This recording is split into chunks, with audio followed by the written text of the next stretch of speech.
Senhor.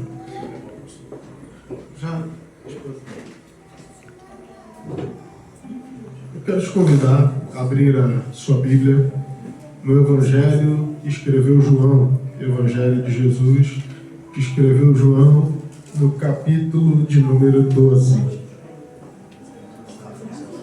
Louvado seja o nome do Senhor. Eu já quero agradecer a Deus pela oportunidade que Ele concede de mais uma vez está ministrando, está trazendo aquilo que Deus colocou no nosso coração, para o coração da igreja. E estava meditando nessa palavra, e Deus ele tem seus meios e tem suas formas. Ele fala quando Ele quer, da forma que quer, para que nós possamos entender aquilo que Ele quer de nós. E nessa noite, estava meditando, e durante a noite eu estava sentado na cama, e aí Deus me fez entender o propósito dessa mensagem. Ele me deu a revelação daquilo que Ele queria que eu falasse nessa manhã. Então vamos ler comigo João, capítulo de número 12, a partir do versículo 1. Diz assim a palavra do Senhor: Foi, pois, Jesus 6 dias antes da Páscoa a Betânia, onde estava Lázaro, o que falecera, e a quem ressuscitara dos mortos. Fizeram, pois, ali uma ceia, e Marta servia, e Lázaro era um dos que estavam com ele à mesa. Então Maria, tomando uma libra de unguento de nardo puro, na tradução que está ali na tela, tomando um arratel de unguento de nardo puro, de muito preço, ungiu os pés de Jesus e enxugou-lhe os pés com seus cabelos, e encheu-se a casa do cheiro do unguento. Amém? Pode tomar o teu assento em nome de Jesus. Louvado seja o Senhor. Aleluia, Jesus. Glória a Deus.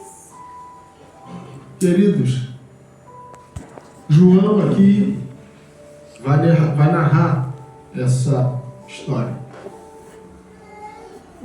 Mas João ele vai trazer um detalhe. Enquanto os outros vão dizer do que o vaso era feito, Mateus e Marcos vão dar ênfase no vaso.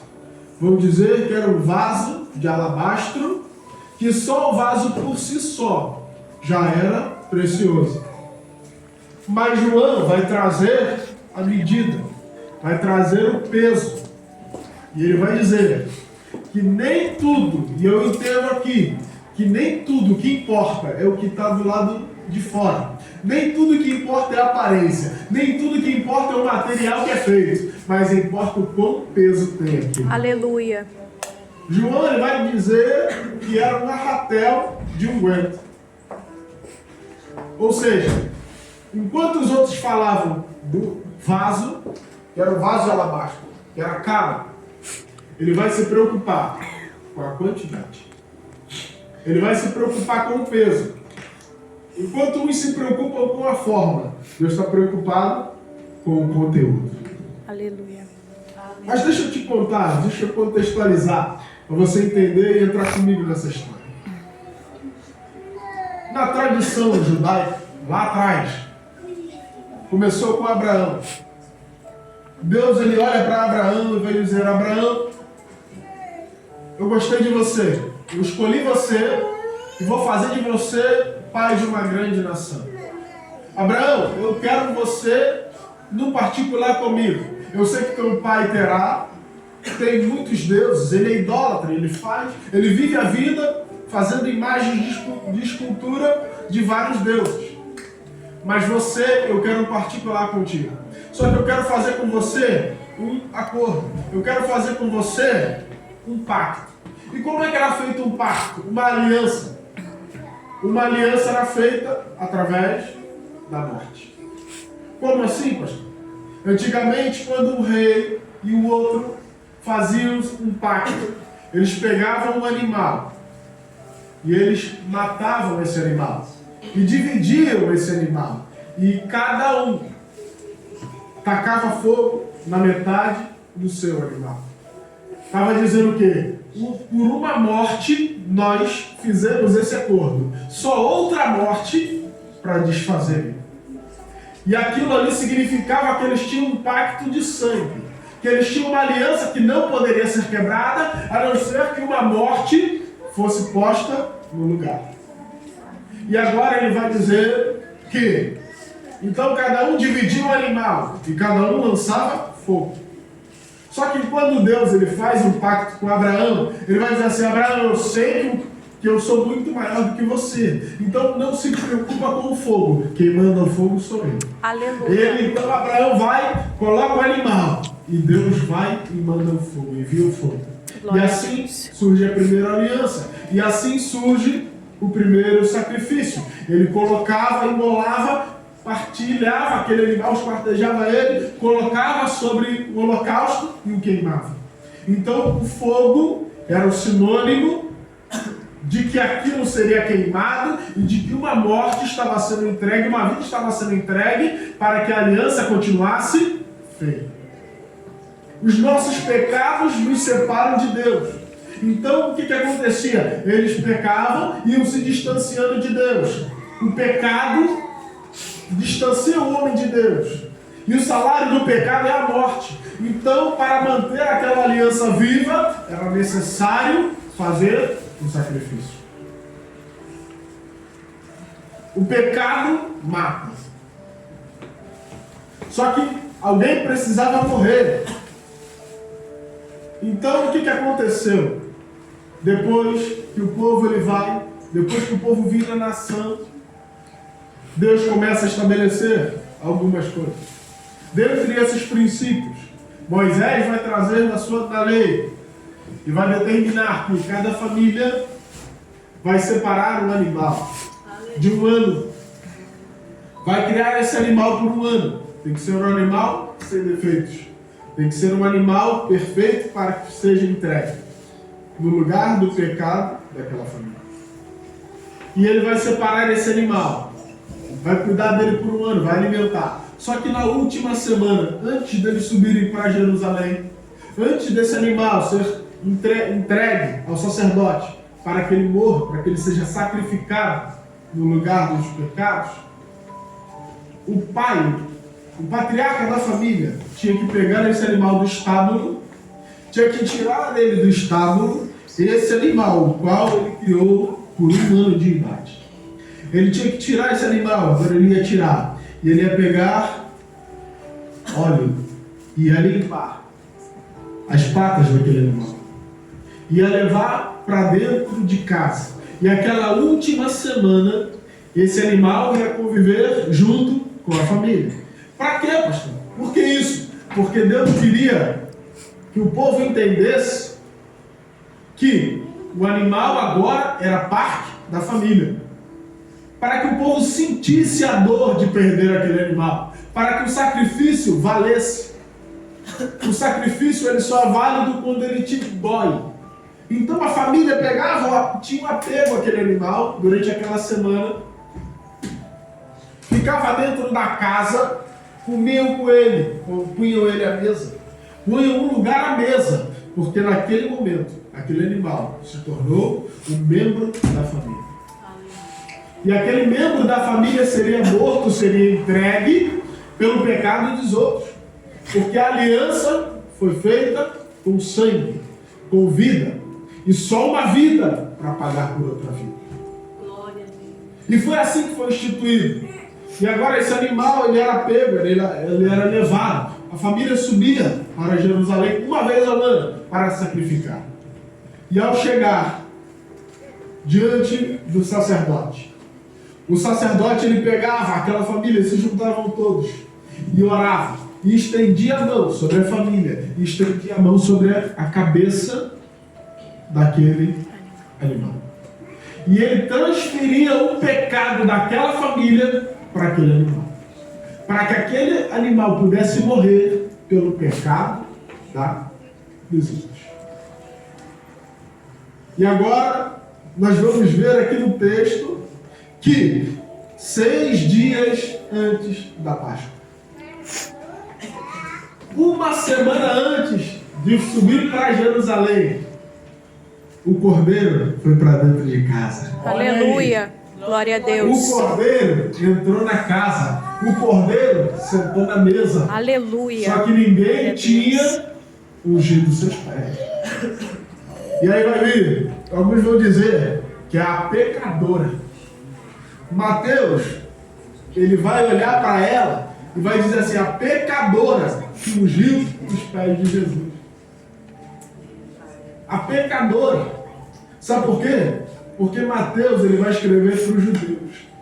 E quando Mateus escreve para os judeus, ele está com aquela ótica de apontar. João, ele vai escrever o seu evangelho por último. O último evangelho a ser escrito foi o de João. Só que João agora vai escrever com os olhos do convertido. Aleluia. Enquanto Mateus está olhando pelo olho do judeu, do que julga, João está olhando com os olhos do convertido. Está olhando com os olhos de Cristo. Glória e ele a Deus. chama ela pelo nome. Aleluia. Ele vai dizer: Maria unge os pés de Jesus. Aleluia. E agora Jesus, que é o cordeiro, está sendo revelado dentro da casa. No lugar à mesa, ele vem Maria.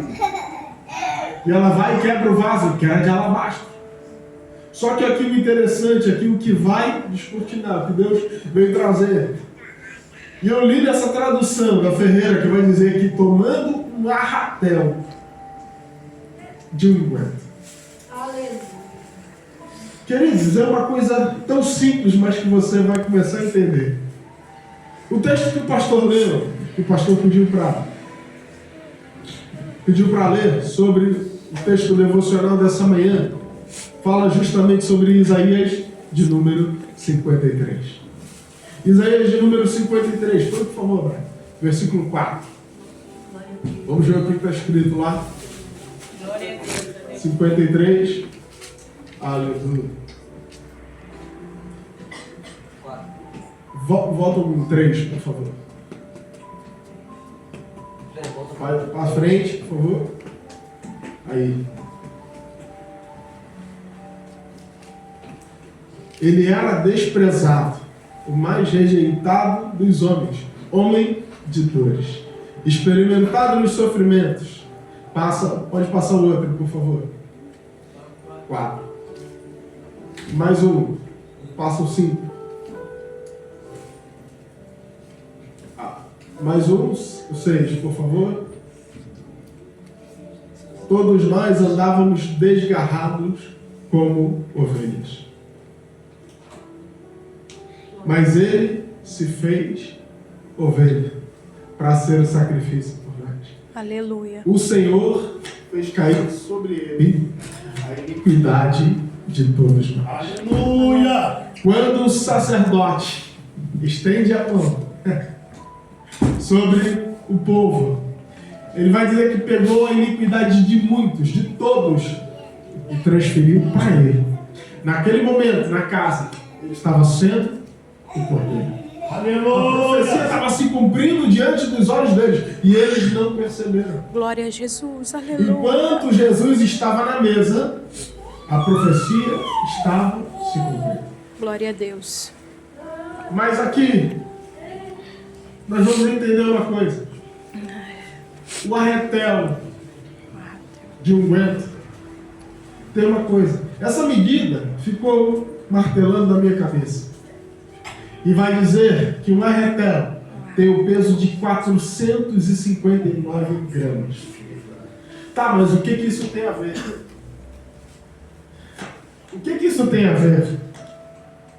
Quando a gente começa a analisar as profecias que falam sobre Jesus, quando a gente começa a analisar as coisas que Deus fez, tudo aquilo que Ele deixou, a gente entende como as coisas são perfeitas. Glória a Deus.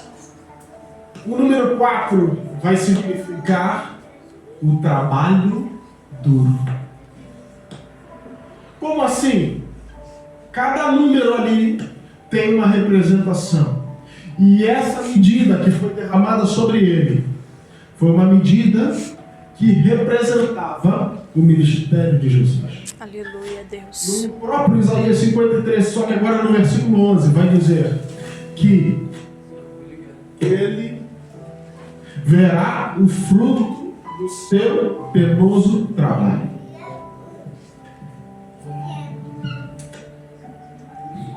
Ele verá o fruto do seu penoso trabalho. E sua alma ficará satisfeita. Ei, o trabalho dele foi duro. Aleluia. Foi penoso. Aleluia.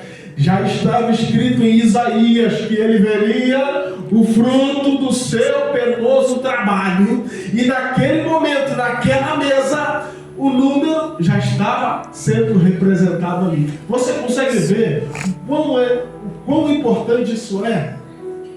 São profecias que se cumprem diante daqueles que depois vão rejeitar. Depois vão dizer que não conheciam. Pedro estava à mesa com ele. Mas na noite em que ele foi traído, Pedro negou. Sentou à mesa, viu os milagres, viveu os milagres. Mas acabou se afastando. Acabou deixando de ver aquilo que estava diante dos seus olhos. E diz que ele verá o fruto do seu penoso trabalho e ficará satisfeito. Ele se entregou de boa vontade. Ele fez por mim e por você. Aleluia. Ele sentou à mesa e num simples gesto ele estava dizendo assim: ei, eu sei que eu vou sofrer, mas eu estou satisfeito de me entregar no seu lugar. Glória a Deus. Bendito seja o nome do Senhor. Aleluia, Jesus. E aí sabe o que vai acontecer? O número 5 vai falar de quê? De libertação, de liberdade. Ele está se entregando para você ser livre. Aleluia. Através do sacrifício dele, a liberdade te alcançou. Hoje você é livre. A Bíblia vai dizer: se o Filho vos libertar, verdadeiramente sereis livres. Aleluia. Quando Jesus chega na sinagoga, ele vai abrir o rolo, e ele abre no livro de Isaías e vai dizer: eu vim para dar liberdade aos que estavam cativos. Glória a Deus. Aleluia. Louvado seja o nome do Senhor. E por último, o número 9, que vai dizer o fim. 4, trabalho duro. 5, liberdade. Mas o 9 significa final de ciclo. Olha aí. Acabou a era de fazer sacrifícios tolos, porque o sacrifício perfeito foi apresentado em Cristo Jesus. Aleluia. Você não precisa hoje mais sacrificar. Ninguém mais precisa morrer, porque a morte dele trouxe vida e vida eterna. Aleluia. Lá na cruz, ele vai dizer assim, ó: tetelestai, significa está consumado. A dívida foi paga, o ciclo foi terminado. Não há mais necessidade de morte, porque ele venceu a morte. Aleluia. Ele se entregou a si mesmo. Ele deixou a sua glória. Obrigada, Jesus. Não quis ser semelhante a Deus, mas se fez homem, pecador. E através dele, o sacrifício perfeito. Através dele, o sacrifício vicário de Jesus na cruz do Calvário nos deu vida e nos deu vida eterna. E nós estamos falando de mesa, e é na mesa que ele se revelou. Ele se revela na mesa. E essa mesa, na casa de Lázaro, que eles se sentaram, comeram, ele se revela lá. Só que depois dessa, teve a última ceia. Deus está dizendo: ei, você já sentou na mesa comigo mais de uma vez. Eu continuo te convidando, porque eu quero um relacionamento contigo. Aleluia. Eu me revelo para quem eu quero, é na mesa, é junto à mesa. Deus está nos convidando nessa manhã para sentarmos com Ele, para participarmos com Ele na mesa e para entender que o sacrifício dele foi por mim e por você.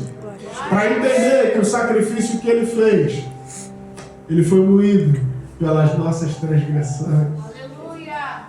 Oh, aleluia, bendito seja o nome do Glória a Senhor. Deus. Obrigada, Jesus, pelo teu amor, Mas Ele tua misericórdia. até morreu, mas ao terceiro dia Ele ressuscitou dele. Aleluia. Mas na mesa, Ele revelou Ai, quem Deus. é.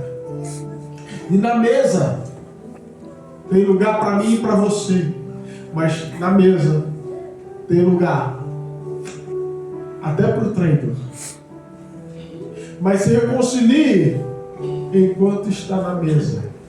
Porque na mesa tem perdão. Na mesa tem graça. Glória a Deus. Na mesa tem renúncia. Aleluia. Na mesa tem promessa. Na mesa tem alimento. Aleluia. Na mesa tem vida. Mas fora da mesa não. É, Jesus. Depois que sai da mesa, aí não tem mais jeito. Enquanto tem mesa, enquanto você está com Ele na mesa, você tem relacionamento. Enquanto está com Ele na mesa, você tem a chance de se reconsiderar. Enquanto está com Ele na mesa, você tem condições de conversar com Ele, de ter um relacionamento. Mas quando você sai da mesa, você foi convidado para sentar na mesa, você não foi convidado para sair da mesa. Sair da mesa é uma opção sua. Você foi convidado, Ele te convida. Senta. Senta comigo, vem ter parte comigo. Uma coisa interessante sobre a mesa, que depois que Maria faz isso, que unge os pés dele, os outros vão dizer, olha, mas podia ter vendido, podia ter pego, podia ter feito tantas coisas com esse dinheiro. E foi um desperdício. Ei, na mesa não há desperdício. Aleluia. Mas você ora desse jeito, você fala tão alto, você grita tanto, você chora tanto. Na mesa não é lugar de desperdício. Na mesa você pode se derramar aos pés dele. Glória a Deus. Na mesa você pode chorar aos pés dele.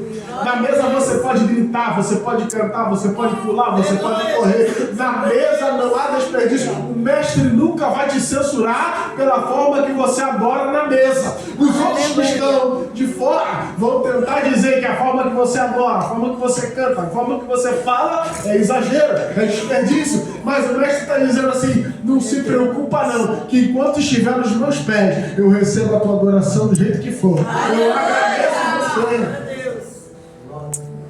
Porque não adianta estar na mesa. Bendito. Tem que ter intimidade com aquele que está sentado no lugar de destaque. Aleluia. Judas vai se revoltar com aquilo. Mas Judas deixa entrar no coração o sentimento de inveja. O problema de Judas foi a inveja. Por quê? Porque ele não teria coragem de entregar na mesa aquilo que aquela mulher entregou. Meu Deus. E aí o problema está aí. Se você não tem coragem de entregar na mesa aquilo que o outro entregou, não critique. Faça o seu melhor. Ei, Deus está te convidando a entregar o teu melhor na mesa. Aleluia. Deus está nos convidando para fazer coisas diferentes.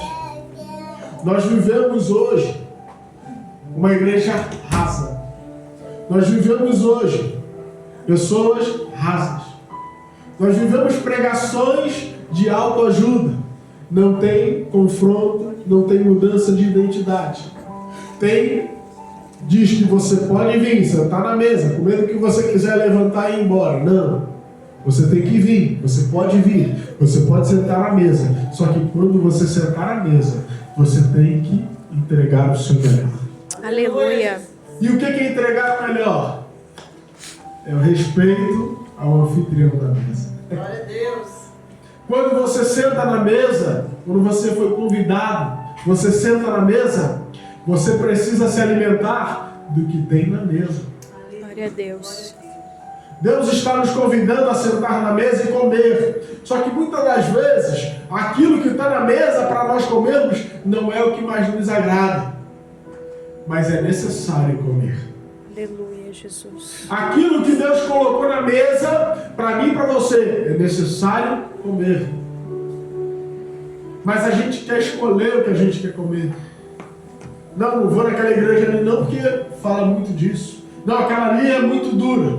Aquela ali não pode fazer nada. Aquela outra lá eu posso fazer o que eu quiser. Lá eu faço. Ei, aprenda a comer o que Deus colocou na mesa. Aleluia. A mesa está posta, o banquete está posto. Mas não é de qualquer maneira que nós vamos comer. Não é de qualquer maneira que nós vamos fazer. Deus, Ele nos chamou para coisas novas, para coisas grandes. Deus nos chamou para sentar com Ele à mesa, mas Ele também nos chamou para nos servir. Nós somos chamados filhos de Deus. Glória, glória, glória a Deus. E o filho, ele tem a liberdade de chegar em casa e de se assentar à mesa. Ele não precisa pedir licença para sentar na mesa da sua casa. E é isso que Deus quer conosco. Um relacionamento de proximidade tal que nós não precisamos pedir permissão para sentar na mesa. O filho dentro da casa, ele abre o armário, ele abre a geladeira, ele tem a liberdade para fazer aquilo, porque ele está na casa do Pai. Agora, nós, como cristãos, não mantemos um relacionamento com Deus. Nós não mantemos com Ele um relacionamento de pai e filho. Nós mantemos um relacionamento de visita. Ou melhor, de clientes. Porque o cliente, ele vai no restaurante, ele se senta à mesa e ele pede o que ele quer comer. Aleluia. Quantos de nós aqui com mais de 30 anos falasse para a mãe e para o pai: olha, eu não quero comer isso, eu não gosto disso. Quantos de nós aqui, qual é a resposta que nós receberíamos? É o que tem para comer. Vai comer. Mas hoje não. Hoje nós achamos que Deus trabalha para nós. Que Ele é o nosso empregado. Que Ele é o nosso chefe. Que Ele vai fazer aquilo que nós queremos comer, aquilo que nos agrada. Não. Ele se agradou do fruto do seu penoso trabalho.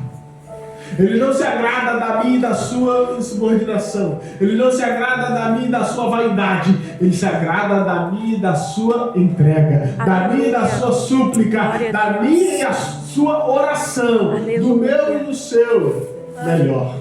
Disso ele se agrada. Aleluia.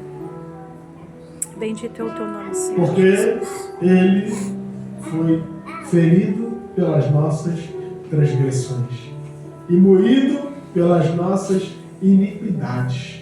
O castigo que nos traz a paz estava sobre Ele, e por suas pisaduras nós fomos sarados. Aleluia. Obrigada, Jesus. Muito Esse é quem está na mesa. É Ele que está na mesa. Ele não pôde escolher. No Getsemane ele vai chegar, ele vai orar ao Pai, vai dizer assim: Pai, se possível for, passa de mim esse cálice. Ele está dizendo assim: eu posso escolher, eu não quero. Mas ele fala assim: todavia, não seja feita a minha vontade, mestre. Se ele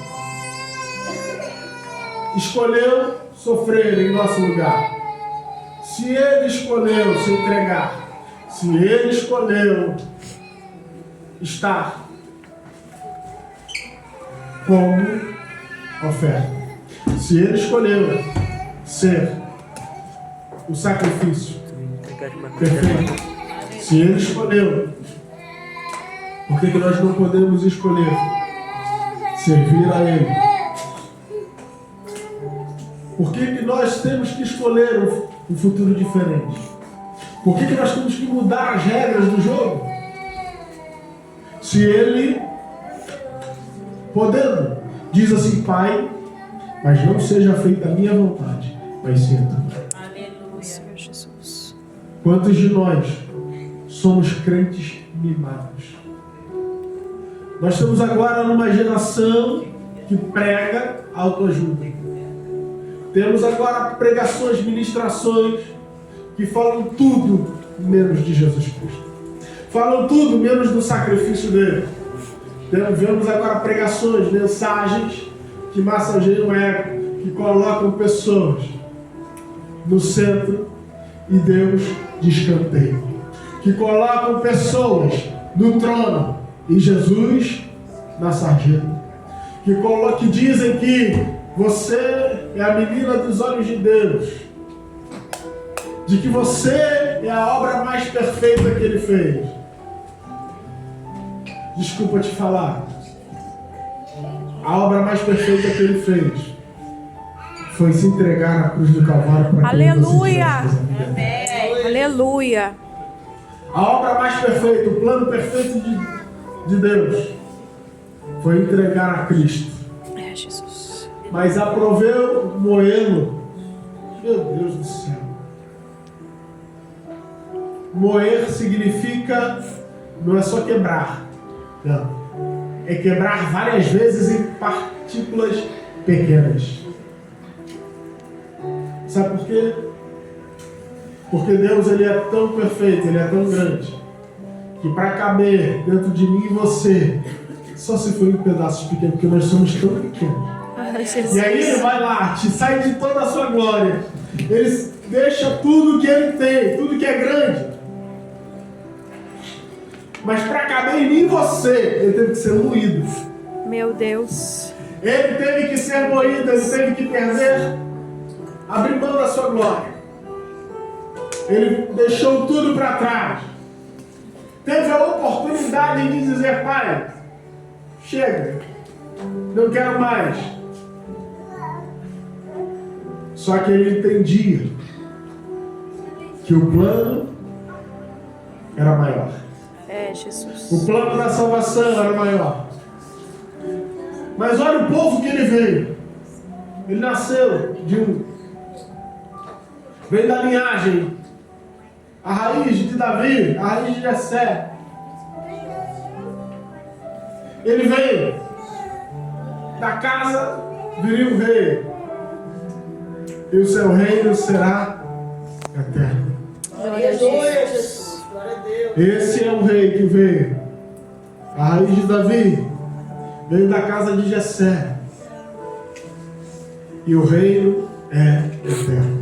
Aleluia, Jesus.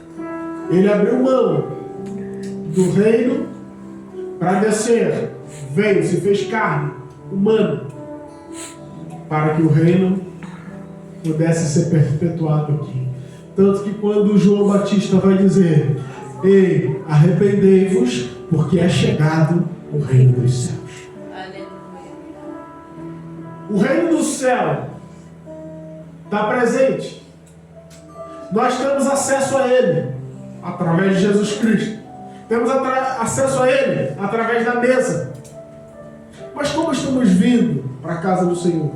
Como é que estamos sentando à mesa? Será que nós estamos sentando à mesa da forma correta? Será que nesse banquete nós estamos sabendo nos comportar? Será que se fosse num restaurante de luxo, em algum lugar com pompa e circunstância, nós seríamos bem recebidos pela nossa postura? Porque muitas das vezes nós nos preocupamos mais em ter reverência em lugares terrestres, terrenos, do que na presença de Deus. Meu Jesus. Muitas das vezes nós abrimos mão de estar em lugares onde temos Deus, onde temos a presença dEle, para estarmos reunidos com pessoas que não vão nos acrescentar em nada. Mas Deus está dizendo nessa manhã: eu ainda estou na mesa e ainda tenho lugar para sentar. Aleluia. Porque quando Jesus, na noite que foi traído, Ele vai dizer: eu quero muito participar desta última ceia convosco. Há 6 dias atrás, Estávamos aqui em João 12, o qual falamos. Uma semana depois, 6 dias depois, está chegando a Páscoa. E agora a última ceia, uma noite antes. A quinta-feira antes de chegar. Eis que tenho muita vontade de participar desta ceia convosco. Aleluia, Jesus. É a última ceia. E deixa eu te falar uma coisa sobre mesa. A mesa foi posta, foi preparada. Só que, na tradição judaica, você comia. E não se comia com talheres, se comia com as mãos. Então, se você pegasse a comida, o prato era posto, era colocado à mesa. O anfitrião se sentava ao meio da mesa e os outros se sentavam em forma. A mesa era formato de U, formato de meia-lua. Então, para quê? Para que todos pudessem se ver e todos pudessem participar da mesma conversa. Deus está dizendo assim, a mesa não é linear, ela é curva, ela é em U, porque eu quero ter proximidade com você, de igual forma. Aleluia. Deus nos chama para uma proximidade e Ele senta na mesa. Então, só que a tradição dizia o seguinte, a boa educação diz que você tem que comer e você tem que agradecer pela comida. Então, se você não quisesse mais comer, se você se sentisse satisfeito, você recolhia o seu prato e pegava o pano que você se limpava as suas mãos e punha em cima do prato. Isso significava que eu estou satisfeito, que eu não quero mais me alimentar. Mas significava também que eu comi, mas eu não quero mais. E eu não gostei da forma que eu fui tratado.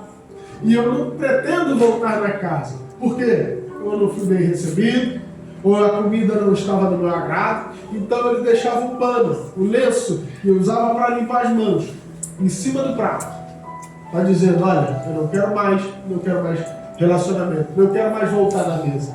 Só que, se a pessoa, o convidado, pegasse o prato, deixasse ele, e dobrasse o lenço, e deixasse no canto, do lado do prato, estava dizendo o seguinte, ei, eu não estou satisfeito, eu estou entregando meu prato, mas eu estou deixando o lenço dobrado, dizendo assim, eu gostei da recepção, e eu vou voltar. Aleluia, Jesus. Só que Jesus participou da última ceia. E ele sai dali e vai orar. Mas depois do que acontece, nós conhecemos bem a história. No Getsemane, Judas chega com os fariseus e os escribas e o levam preso. Jesus vai preso, ele é julgado e ele é condenado. Na sexta-feira, ele é crucificado. Passou sábado, domingo, despontando amanhã. Maria vai até o sepulcro ver Jesus. E ela chega lá, vê a pedra removida. Ela olha para os jardineiros. Onde puseram meu Senhor? Cadê ele? Eu quero...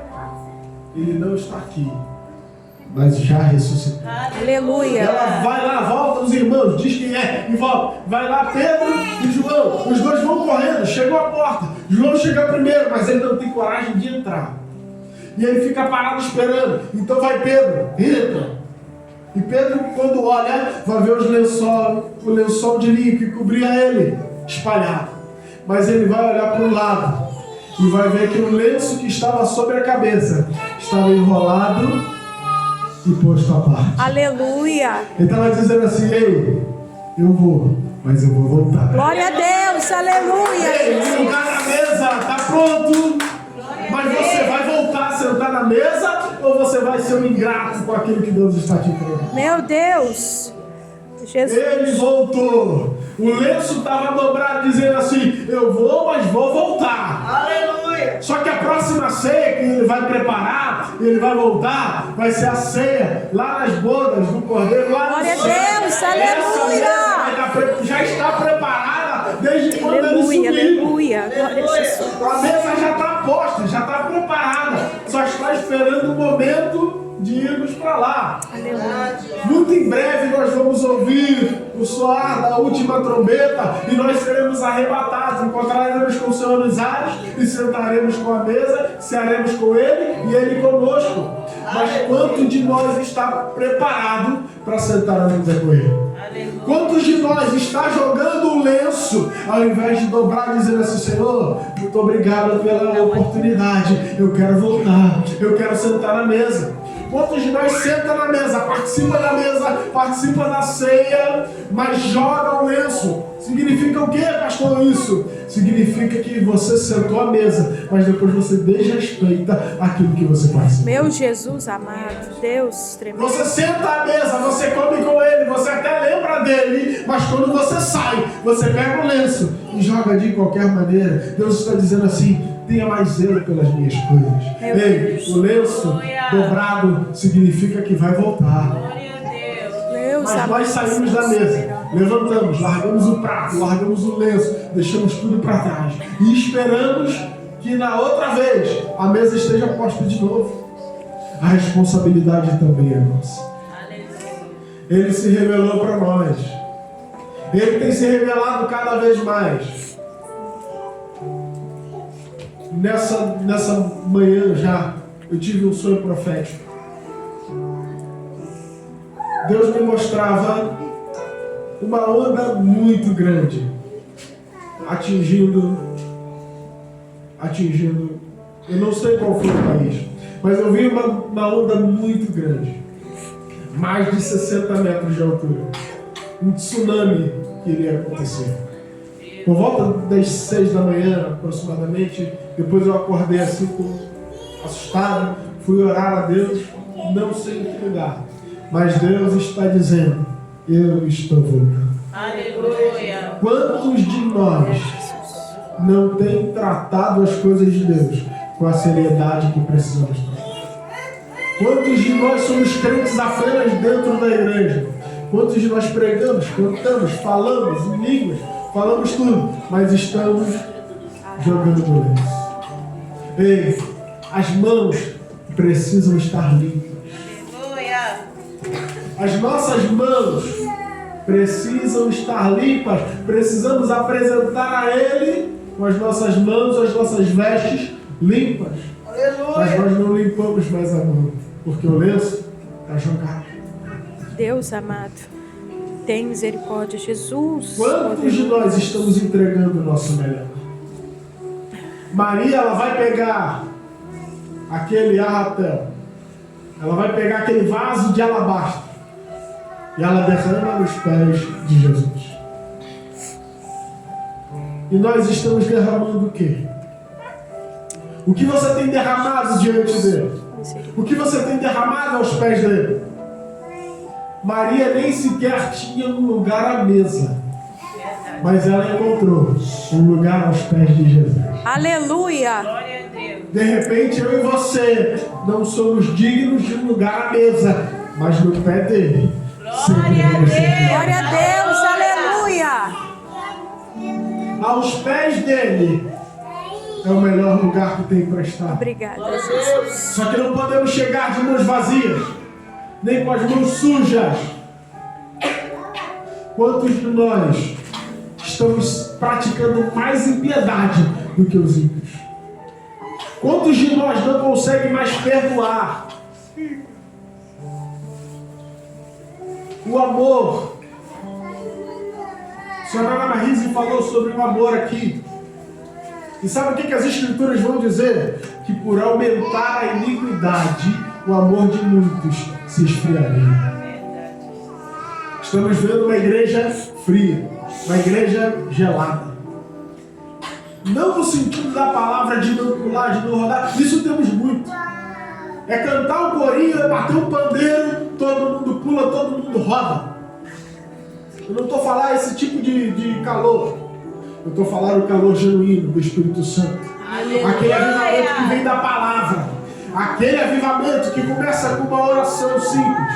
Não precisa de muita coisa, mas aquele que quando você abre a Bíblia para ler, você ainda chora. Quando você para conversar com alguém que é cheio do Espírito Santo. o teu coração se aquece, mas o amor de muitos já esfriou. Ninguém mais está preocupado com a vida do outro. Não, eu estou preocupado comigo. E o céu? Não, o céu, isso aí eu já ouvi falar há muito tempo, isso não vai acontecer. Eu estou preocupado com as minhas coisas daqui da terra. Eu estou preocupado com tudo. Mas tem uma história na Bíblia que vai dizer assim, tinha um homem muito rico. E ele tinha muitas plantações. E ele tinha um celeiro enorme. Só que ele vai dizer assim, o celeiro está pequeno. Eu vou construir um maior para que meu coração se alegre. Tem gente que quer construir tanta coisa para o coração alegrar, que esquece que a alegria é verdadeira e genuína só vem de Cristo. É, Deus. E aí aquele homem vai dizer assim, eu vou construir um maior, vou derrubar esse para construir outro. E aí vai dizer assim, louco, esta noite pedirão a tua alma. O que tens preparado e para quem será? O que nós temos preparado? Como é que estão as nossas mãos? Estão cheias? Estão vazias? Estão limpas ou estão sujas? Como é que nós temos tratado aquilo que Deus tem colocado? Como é que nós estamos tratando o nosso lugar à mesa? Como é que nós estamos tratando aquele que é a figura central da mesa? Você tem dado a valorização real a Cristo? Você tem dado a Ele o valor correto? Você tem dado a Ele a honra correta? Quantas vezes você já pregou no seu trabalho, na sua escola? Quantas vezes você já falou de Jesus? Quantos testemunhos você viveu? Ou você vive nos testemunhos dos outros? Quantas experiências com Deus você teve? Nós estamos vivendo uma geração que não tem mais experiências com Deus, porque não há mais. Se nós falarmos num culto de oração, numa vigília de oração, 10 minutos de joelhos dobrados, nós já não aguentamos mais. Nós não conseguimos ficar mais do que 10 minutos orando, porque não é um hábito mais que nós temos. Nós temos agora o hábito de abrir ali uma palavra, seja na internet, seja em qualquer lugar. Olhei, ouvi, 30 segundos, 1 minuto. Uma palavra que falou que Deus vai dar vitória, Deus vai dar chave de carro. Não.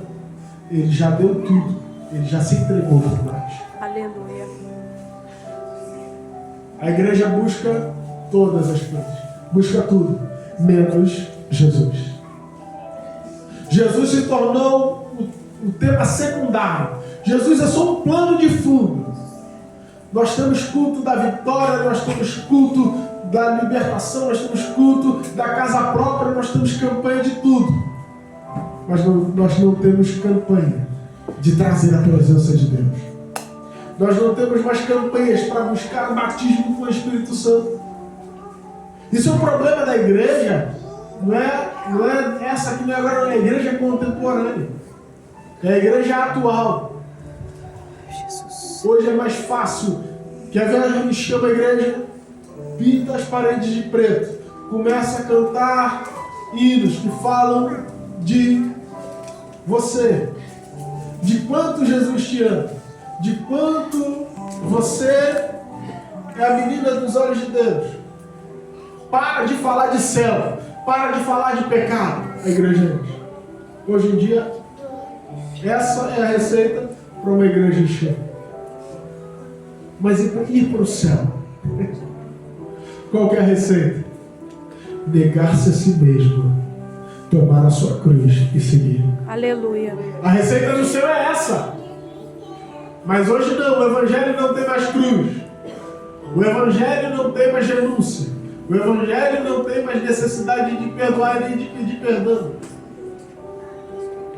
Mas para sentar na mesa, tem que ter relacionamento com o anfitrião. Para ter um lugar à mesa, precisa ter comunhão com Ele. Aleluia.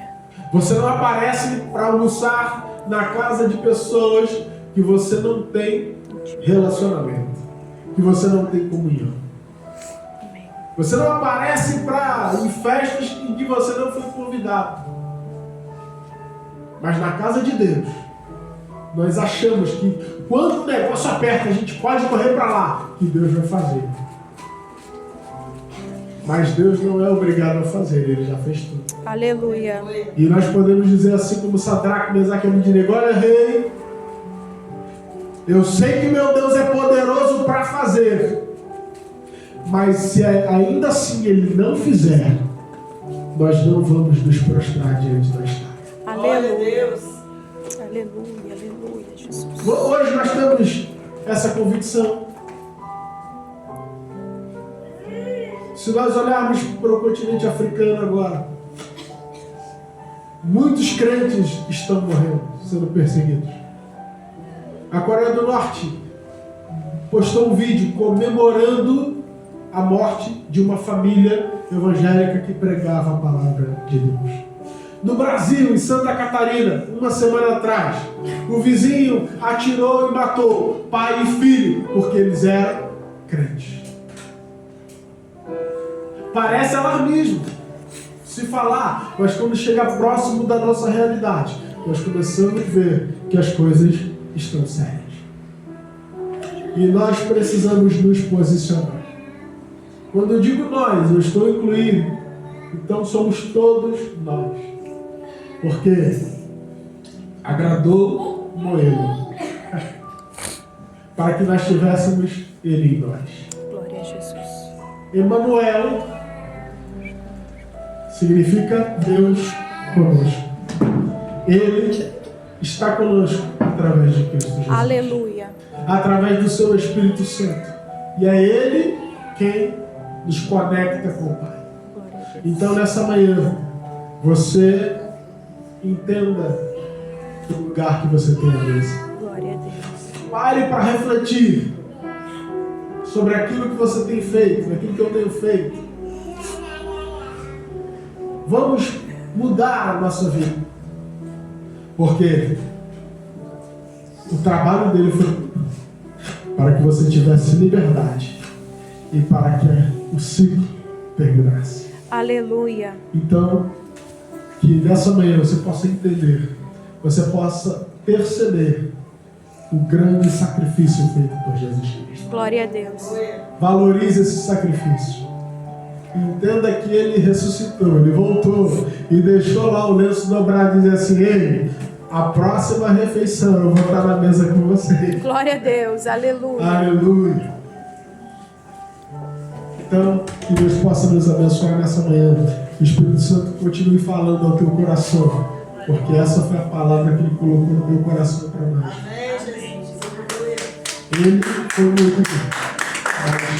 Ele ressuscitou. Aleluia. Ele venceu a morte para que eu e você tivéssemos a vida eterna. Glória a Deus. Amém? Amém. Que Deus continue nos abençoando em nome de Jesus.